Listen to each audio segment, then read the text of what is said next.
Hey everybody, this is Captain Frugal reporting for duty, giving you my weekly comic book review for August 16th, 2023.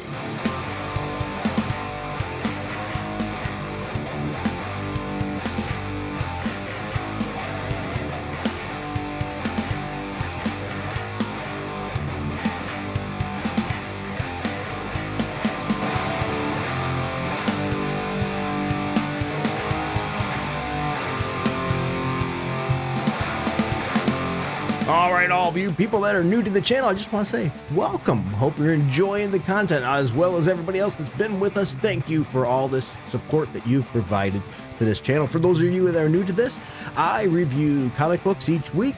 I can't read them all. There's only so much time and so much money. But what I do is I do review them. You're going to hear my notes rattle. I give them a score of 0 through 10, 7 being average, and I give you a really brief overview of the comic books, but I also compare my views to the views that have been produced on League of Comics Geeks by the fans that are reading these books too, so you get my views as well as theirs, and I want you to share yours in the comments below, because I think it's nice to sort of bring back that old school, hey, let's talk about comics and enjoy our differences and disagree and see where we agree and what we like we used to be able to do without hating each other. So let's dive right in. So anyway, here we go. First one I did is Superman, number 2 of Night Terrors, that Night Terrors series. I have to say, I don't know what it is, but this week DC's had some pretty awful art, and I did not like the art of this issue, but I did find it had a decent story and a good use of Aquaman in this. I give this a 7.01. 88 out of 89, out of 95. So I liked it on League of Comics Geeks with a 3.9 average rating, which is right around, actually it's higher than what I gave it. This issue is written by Joshua Williamson and the artist was Tom Riley. So we have Superman and Supergirl teaming up in this issue in the Nightmare Realm. In the terrifying Nightmare Realm, Superman and Supergirl search for answers and the rest of their family. But Superman is pulled into the haunted part of Metropolis's past, where he learns more about Marilyn Moonlight. So, if you're interested in some Superman, reading this one might be. I didn't think it was the best. I don't know. I think Night Terror started out okay, but it is getting a little old in the tooth to me too. I think it's dwindling. You hear my little pen click there. But I want to know your thoughts. Did you like this issue? Let me know.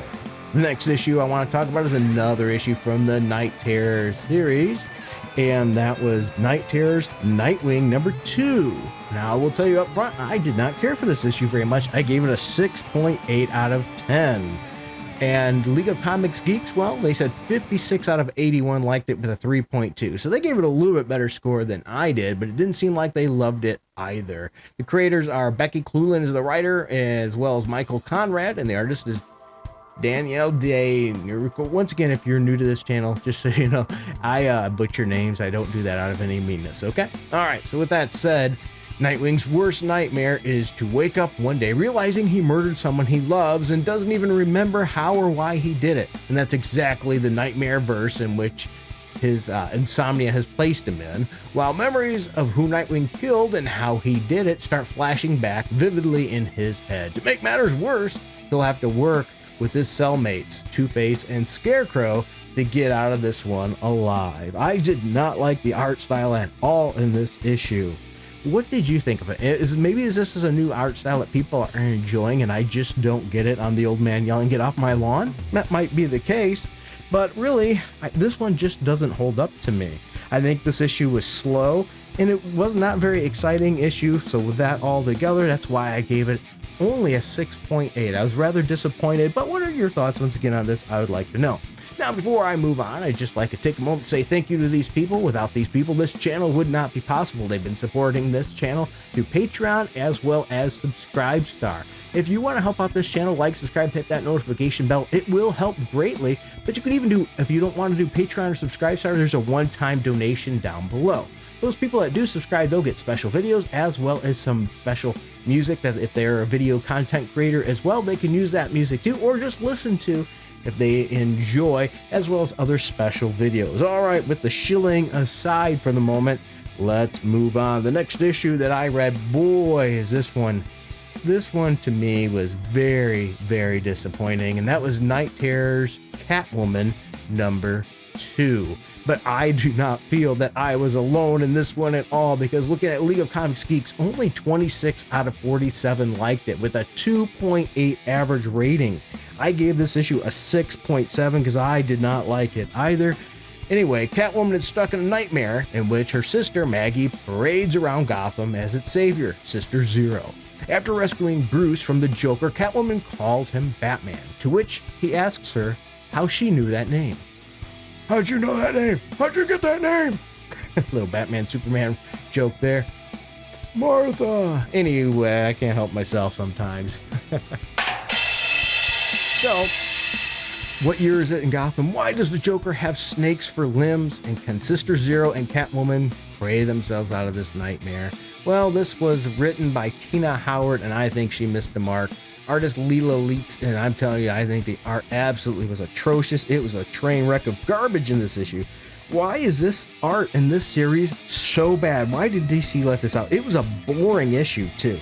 Completely boring issue with crap art. And as I said, League of Comics Geeks didn't like it, and I clearly didn't like it when I gave it a 6.7. Now, the next issue I really needed, because I needed a palate cleanser after that turd that was Catwoman. So I read Batman, Superman, World's Finest, number 18. I think Mark Waid has been knocking it out of the ballpark, and I don't think there's any difference with this issue that I gave an 8 out of 10. 161 out of 166 liked it on League of Comics Geeks with a 4.4 average rating, so they seem to be agreeing with me that there is something special about this issue. Even that says a lot, because I am, once again, I openly admit this, I find it hard not to be biased because I'm not a fan of Mark Waid. I think he's quite the dick, but he's been knocking it out of the park with this, out of the ballpark, so I have to give him credit where credit's due. And the art has been good on this issue, which we needed, especially after that Catwoman issue with Travis Moore doing the work. So you think you know how Superman and Batman met and became friends? Well, think again. Read the untold tale of how their worlds first collided and the stunning secret loss that nearly destroyed their partnership before it even began. If you have not been reading World's Finest, I think you owe it to yourself to give it a try. It's good art, solid story, much better than anything we've been receiving from the Night Terror series up to this point. Boy, do you not want to waste your time. By the way, if you like what I'm doing here in the audio and things, I'm going to leave some links below. Those are Amazon affiliate links. If you want to be able to do videos or things like that, and you need some of these tools, click on those links. If you use those, you'll actually help me out a little bit in this channel too, as you get stuff for yourself. With the shilling aside, we're going to move to the next issue. This one, after the mix that we've been getting from DC, I didn't know what to expect from this issue, but I thought, well, I'll give it a chance. Yeah, I want to know, by the way, what do you think of DC's art lately? Has their art been dwindling down, or is it maybe I'm reading the wrong issues? Because it just seems like it's been a mixed bag that leans more on the negative. Excuse me there.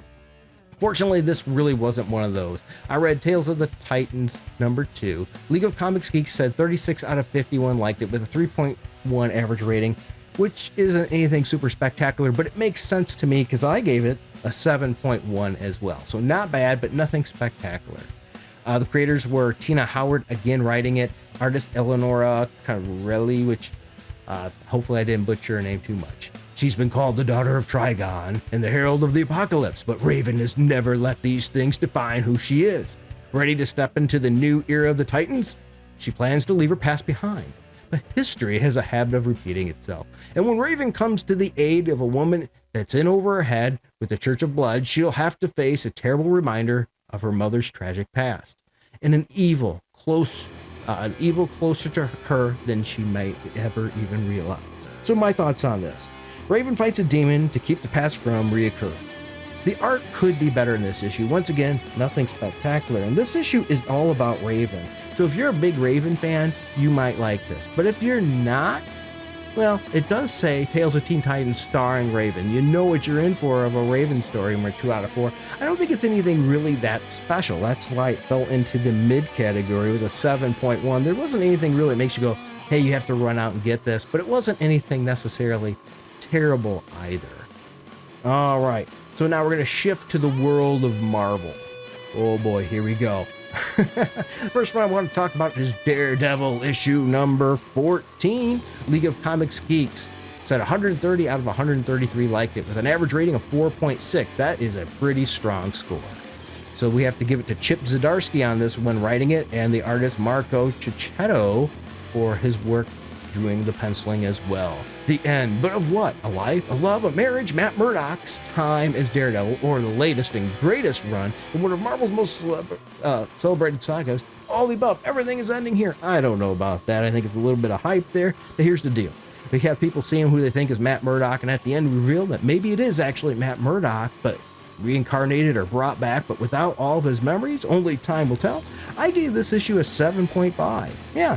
It's nice seeing the impact that Matt Murdock has had on the cast of characters. I really appreciated that, showing how important what he does is and how his impact has been on those people in a positive way. It's an interesting story and solid art as well. So I do want to see where we go next with Daredevil. And if you're a Daredevil fan, I think you might like this. I want to know your thoughts. And I'm not a big fan of when Daredevil gets past the street level stuff. I like him in street level stuff, but it makes a little bit of sense with his faith and how they tie it in there. Not bad at all. I think you might enjoy it.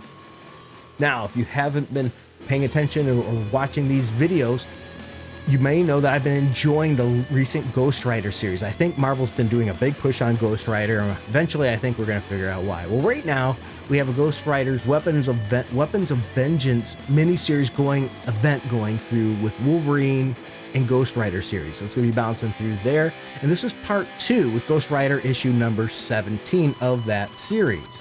36 out of 39 liked it with a 4.2 average rating on League of Comic Geeks, where I gave this issue a 7.6. I thought it was pretty strong. Its creators are Benjamin Percy as the writer and artist Jeff Shaw. Anyway, Ghost Rider and Wolverine, The Weapons of Vengeance Part 2. Blaze and Logan investigate a series of ritualistic deaths involving mutants. And it's dark, it's gritty, and I find the art good and interesting. I did like this. I think it has good characterization and good story. If you are a Wolverine or Ghost Rider fan, I really don't think this is going to disappoint you. I think this is something that you might want to check out.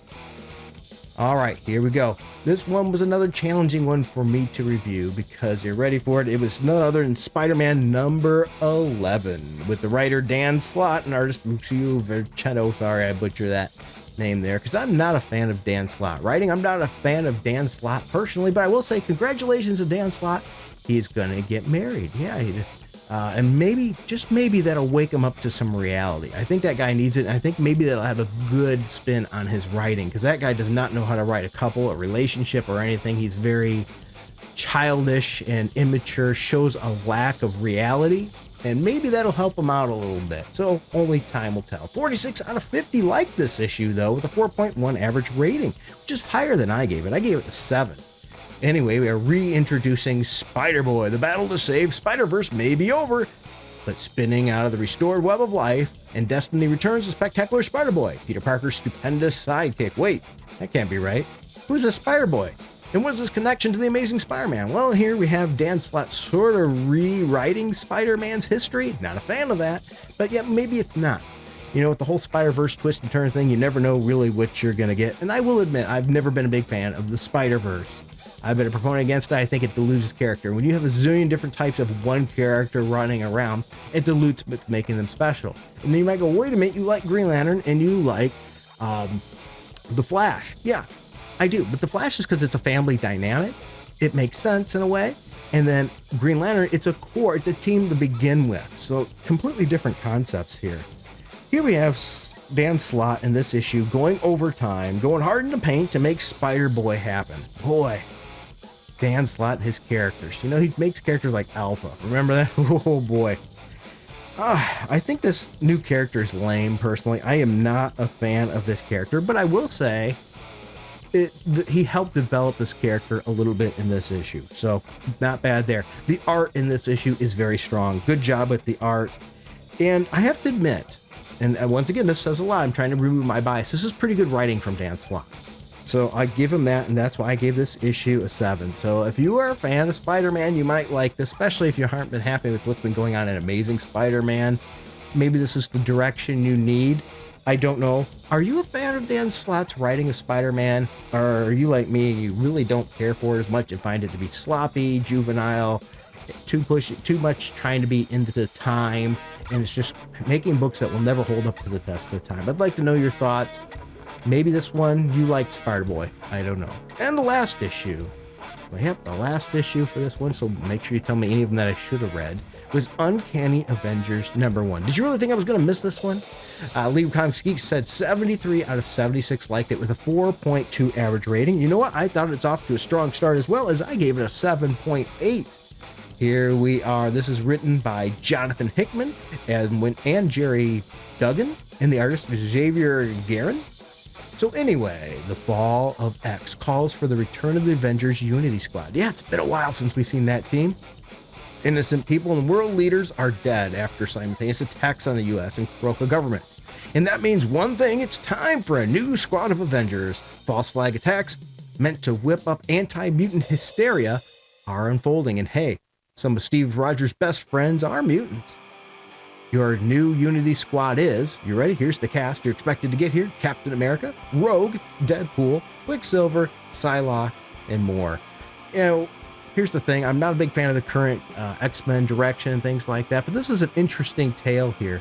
It does have my interest. I do like, for example, how the detail in the writing of how come Deadpool is on this team. I thought that was a nice touch too. It's off to a good start. Good cast of characters, pretty solid art. And it's nice seeing Marvel actually using Steve Rogers, because as we know what's going on, they're sort of trying to push him aside, it seemed like, because, you know, the movies don't have Steve Rogers as Captain America, so the comic books are going to try to mimic that to a degree. But we actually got some Steve Rogers here, Captain America being Captain America like he is.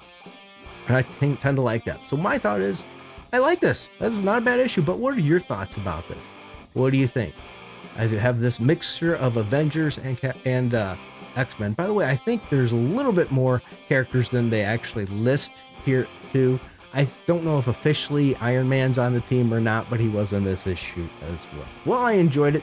So here we are. It was a mixed bag, a mixed week. Some good, some bad. DC's art was surprisingly bad for the most part. Marvel surprised me with a little bit better stories than I expected. But what were your thoughts? What did you read and what should I have read? I'd love to hear your thoughts. Thank you for sticking through all of this. I think you people are all amazing. Just want to do one little quick more thing here too. If you've been struggling lately, whatever it may be, you're not alone. There's other people there. Get help, talk to somebody. You are never alone in this world. Okay? You're always just a call away from a person, even if it's leaving a comment below saying, hey, I'd like to talk to you, whatever it is. Reach out to somebody, because there's going to be somebody there that's going to talk to you. You're never alone. Take care, everybody. You're all great. And until next time, keep it frugal.